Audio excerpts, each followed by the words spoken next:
김승철의 조선 정세는 조 박사님과 함께 김정은 독재 정권이 숨기고 있는 진실과 소식을 분석과 해설을 통해 진솔하게 전달함으로써 조선 인민들이 조선 정세를 정확하게 인식하고 역사 발전의 주체가 되시는데 도움을 드리기 위해 노력할 것입니다.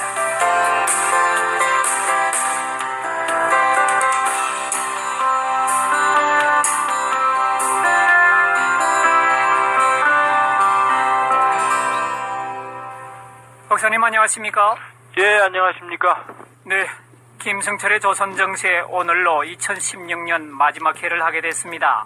예, 그러네요. 예. 오늘 날짜가 26일이지요? 오늘 녹음하는 날짜가? 예. 박사님께서 그동안 수고 많으셨는데요. 오늘은 2016년 올해가 어떤 해냐. 지금 박사님께서 오늘 주제를 이 김정은 정권 끝의 시작이다 이렇게 지금 잡으셨는데 예. 올해에 보면 남북조선 모두가 아주 다사다난했는데 특별히나 올해가 다른 예년보다는 좀 큰 사건들, 복잡한 사건들, 그다음 남북관계 엄청 많지 않았습니까? 북조선의 유엔 대북 제재도 본격적으로 되고 중국도 이제 예년과 다르게 이제 적극적으로 어느 정도 참가하고 앞가디는 좀 다르지만 네 그렇게 됐는데 올해 2016년을 총평을 하게 되면 어떻습니까? 예, 지금 말씀하신 그 끝의 시작, 이게 사실은 처칠 수상이 유명한 말입니다. 아, 그렇습니까? 그 BOB라고 그래요. 그 이제 배틀 오브 브리튼. 예. 이제 독일이 프랑스 점령하고 영국에 대해 대대적인 공습 작전을 했어요. 초기에. 아, 2차 대전 초기에요? 예. 근데 그걸 영국 공군들이 영웅적으로 그걸 막아냈어요. 아, 네. 그게 사실은 2차 세계대전의 승패를 가른 결정적인 전환점 중에 하나인데요. 네. 그거 끝난 다음에 처칠이 아주 유명한 말을 합니다. 이것은 시작의 끝일 뿐이다. 이제 앞으로 본격적으로 우리가 독일을 혼내겠다 이런 말인데 저는 올 한 해가 드디어 이제 김정은 집권한 다음에 말이 많지 않았습니까? 3년 간다, 그렇죠. 못 간다, 더 간다. 예. 그래도 지금 5년 맞으니까 일부 전문가들이 김정은 정권이 안정된 게 아니냐 이런 평가가 나오고 있거든요. 네네. 근데 저는 그게 아니다. 이 끝의 시작이다. 그러니까 김정은 정권이 가지고 있는 종합적인 문제들이 올해 드디어 본물 터지시 나오기 시작을 했다 이렇게 평가를 하고 싶고요. 네네. 그렇기 때문에 김정은 정권의 안착이 아니고 김정은 정권 불안정이 본격화되는 시기가 2016년이고 그렇기 때문에 내년도도 장담하기 어렵다. 저는 그렇게 평가하고 싶습니다. 근데 올해 연초에 김정은이 1월 6일 날에 그 핵실험을 했지 않습니까? 예. 근데 김정은이가 올해 그 연초에 들어와 첫 해에 일주일도 안 지나서 핵실험을 했던 이유를 지금은 어떻게 보십니까? 예, 지금 각종 언론에서 그러지 않아도 이제 그 분석 때문에 저도 말씀을 드리고 있는데요. 제가 그동안 이제 북한 핵 관련해서 행보를 보니까, 이 대남 관계, 대미 관계를 눈치를 보면서 핵실험 날짜를 정한 게 아니고요. 김정은은 집권하면서부터 핵 능력을 보유하겠다는 프로그램을 나름대로 가지고 있었어요. 그러니까, 얼마 전에 태영호 공사가 드디어 입을 열었는데, 그분도 결과적으로는 김정은은 처음부터 핵 개발 과정을 가지고 협상을 하겠다는 게 아니고 일단 핵을 가진 다음에 협상을 하겠다는 계획을 가지고 있다라고 밝혔고요. 제가 보기에도 김정은은 선대와 다르게 할아버지처럼 정치적인 카리스마나 정당성이 있는 것도 아니고 아버지인 김정일처럼 국정 노하우가 있는 것도 아니고 아버지처럼 20년 동안 권력을 준비한 것도 아니기 때문에 매우 취약한 상태에서 권력을 생겨했고요. 그렇기 때문에 공안 세력, 선전선동부, 조직지도부, 국가안전보위부, 인민보안부, 정찰총국 5대 공안 세력을 중심으로 공포정치를 통해서 집권을 했기 때문에 매우 불안한 상태고요. 그렇기 때문에 김정은은 핵을 가져야만 자신의 정권이 안정될 수 있다고 판단한 것 같고요. 그렇기 때문에 대남-대미 협상보다는 우선적인 핵 능력 확보에 주력을 했다고 볼 수 있기 때문에 1월 6일 날 바로 핵실험을 한 것도 또 올해 9월 달에 5차 핵실험을 한 것도 자기가 가지고 있는 기본적인 프로그램에 따른 것이었다 이렇게 볼 수 있겠습니다. 그러면 이제 올해에 수십 차례에 걸쳐서 했던 미사일 발사 실험, 거기에 이제 뭐 무수단 화성 10호인가요? 그 미사일은 지금 8번이가 발사해냈다 한 번만 성공했지 않습니까? 그리고 8번 했는데 한 번 성공했죠. 또 하나 지금 잠수함 발사 미사일. 예, 북극성이죠. 예, 이 부분에 관해서도 또 같은 평가를 내리시는가요? 예, 같은 겁니다. 같은. 지금 스커드하고 노동계열은 거의 1000여 기 정도 이동식 발사대를 이용해서 발사할 수 있는 게 실전 배치되어 있고요. 이거는 뭐 실전이 이미 검증이 됐어요. 그러나 이것들은 한반도 주변을 넘어서지 못하죠. 네. 유사시에 미군 중원군, 괌이나 오키나와, 뭐 미 본토는 뭐 전혀 안 되는 거고요. 최소한 미 증원군을 타격할 수 있는 무기체계까지 핵에 탑재해야 되는데 이것도 역시 그 계획의 일환인 거죠. 그러니까 핵 능력이 기본적으로 핵탄두 소형화에 완성을 하고 그다음에 한반도를 넘어서 적어도 오키나와 괌까지 미 증원군까지 타격할 수 있는 핵 능력을 가진다 그러면 김정은은 뭐 충분히 자신들이 전략적으로 우위에 설 수 있다는 판단을 했다고 보여지기 때문에 그 두 부분 모두 우선적인 선 능력 확보에 주력했다고 볼 수 있죠. 그러니까 미국 태도나 한국 태도와 관계없이 일단 우선적인 능력 확보에 주력한 한 해였다. 물론 이제 그 이면에는 강력한 대북 제재 예상을 했겠죠. 그러니까 인민의 희생이나 어떤 북한의 국력의 어떤 총체적인 위기 이런 건 관계없이 오로지 자기 자신의 이 권력 기반 강화를 위해서 핵과 미사일 개발에 주력한 한 해였다 이렇게 볼 수 있겠습니다. 그걸 말씀을 듣고 보니까 어찌 보면 김정은은 자신만의 생각, 주관적인 생각, 그 개인의 생각 하나를 가지고 국가를 지금 통치하는 거 아닌가 이런 생각이 드네요.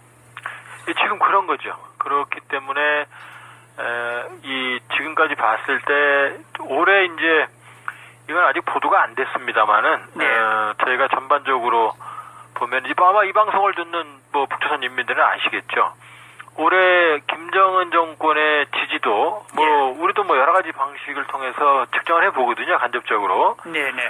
그러면은 올해 김정은에 대한 지지도가 현저하게 떨어지는 게 눈에 띄게 나타납니다. 올해 특히.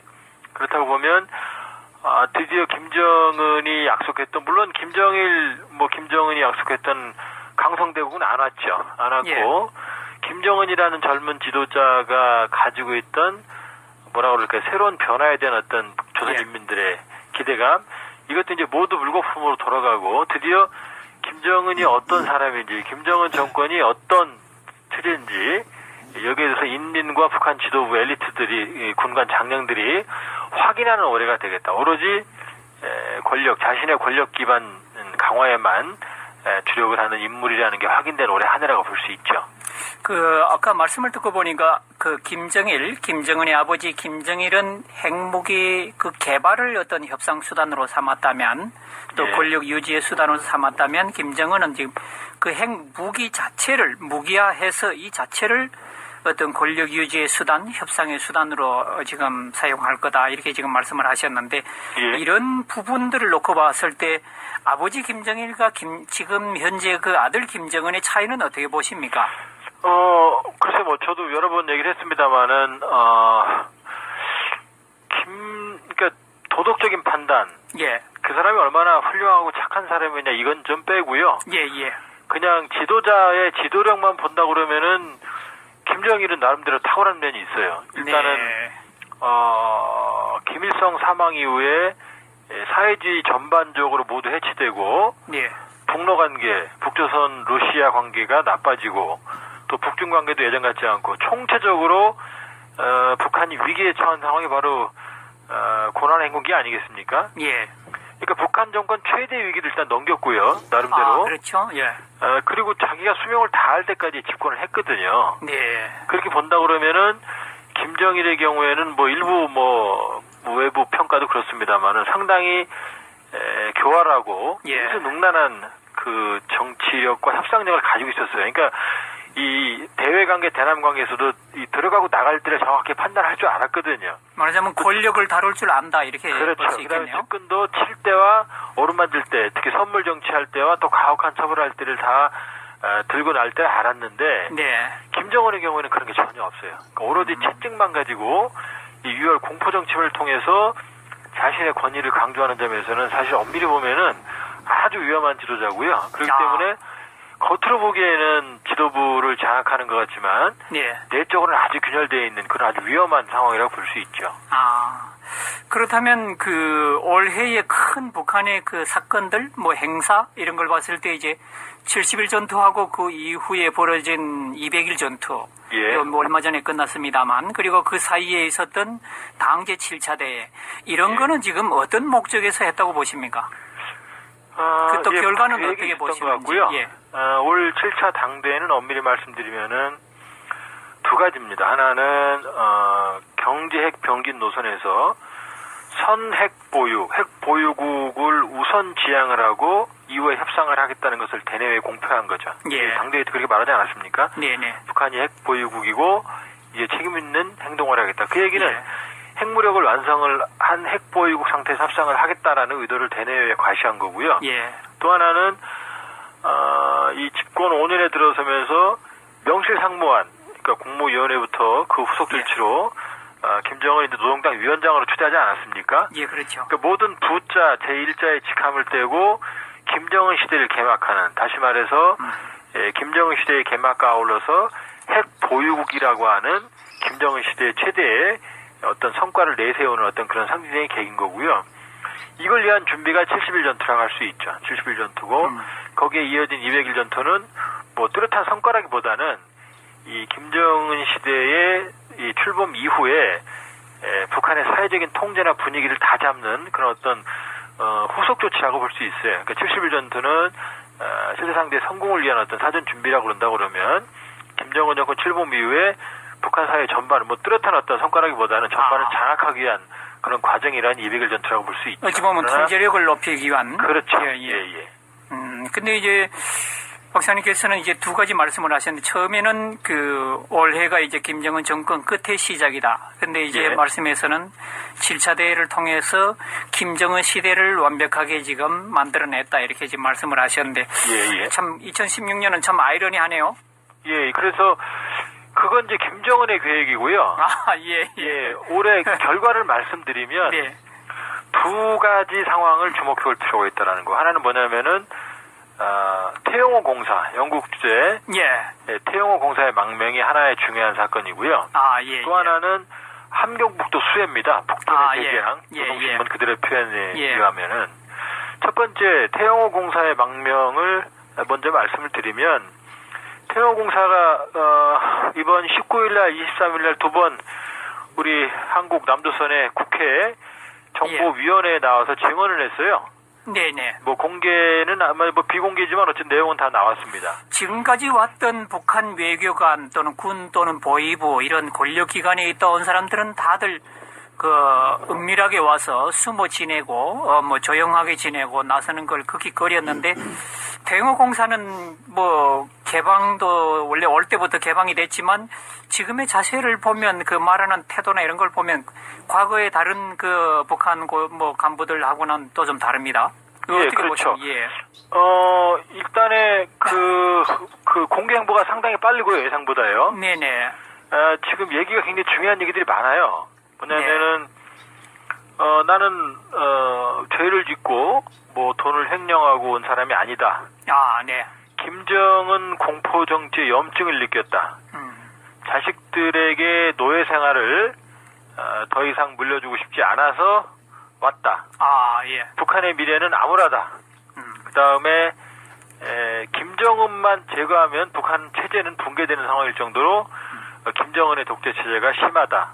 그리고 한국행을 원하는 북한의 간부들이 너무 많다. 그러나 여기 왔을 때 과연 내가 대우를 받을 수 있겠느냐. 그 다음에 경제적으로 북한에서 먹고 살았는데 나락으로 떨어지는 거 아니냐. 이런 걸 좀 우려하기 때문에 안 온다. 이렇게 얘기했어요. 네. 이런 걸 종합을 해보면 이거는 사실은 북한 지금 태영공사는 뭐 거의 북한의 거의 핵심 세력이거든요. 예, 이런 분들이 김정은의 형 김정철을 결국 김정은 정권의 끝에 예. 시작이 정확히 맞는 거죠. 네, 김정은의 형 김정철을 이제 상대했을 정도면 상당한 신임이 있다는 거 보여주는 거지 않습니까? 뭐 잘 아시겠지만요. 예. 지금 원래 이제 독일 하고 이태리가, 그다음에 영국, 뭐 스웨덴, 스위스죠, 참 스위스 이 정도가 지금 북한의 유럽의 중심적인 거점이고요. 이제 스위스에서 이제 독일로 좀 거점이 옮겨가는 상황에서 최근에는 여러 가지 금융의 중심지 영국이 가장 중요한 북한의 유럽 외교의 거점이었거든요. 네네. 근데 여기에 공사면은 그 초급 당 비서입니다. 예. 그 현악봉은 이제 그 대사고 태영호는 공사지 않습니까? 그러니까 이제 내 쪽으로는 좀 직위가 최고인 거죠.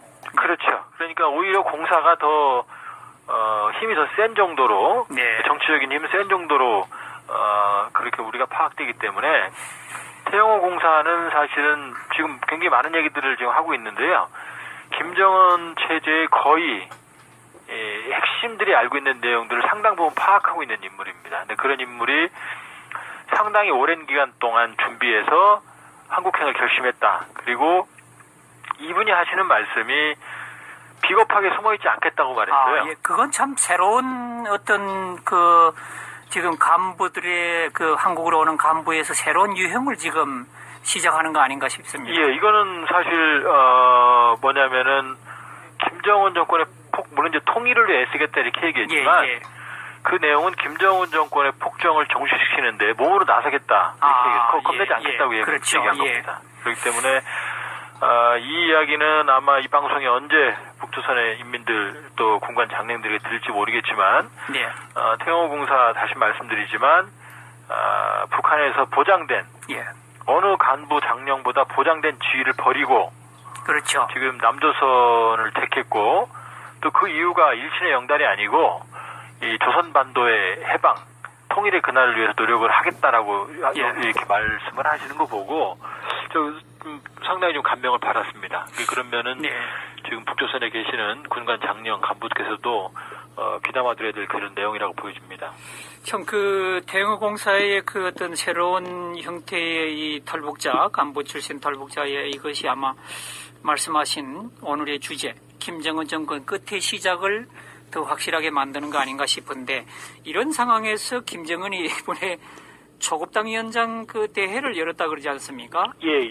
이건 또 어떻게 봐야 됩니까? 이 연말인데. 예, 이게 지금 제가 보기에 초조한 것 같습니다. 24, 25일 날 평양에서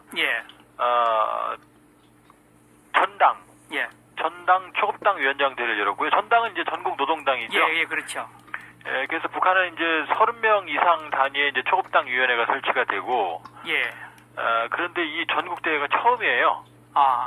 예, 그러니까 이 얘기는 겉으로 보면 이게 별거 아닌 것 같지만 제가 보기엔 이 지금 기층 조직이 안 잡히고 있는 거예요. 왜냐하면 김정은이 직접 초급당 위원장 대회에서 이제 결론을 내면서 아주 강하게 질책을 했어요. 당 기층 간부의 행정 관료화를 질책을 했는데 내용을 보면 안 돌아가고 있다는 얘기예요. 예를 들어서 요령주의다, 공명주의다, 세도와 전행이 있다, 부정부패가 있다.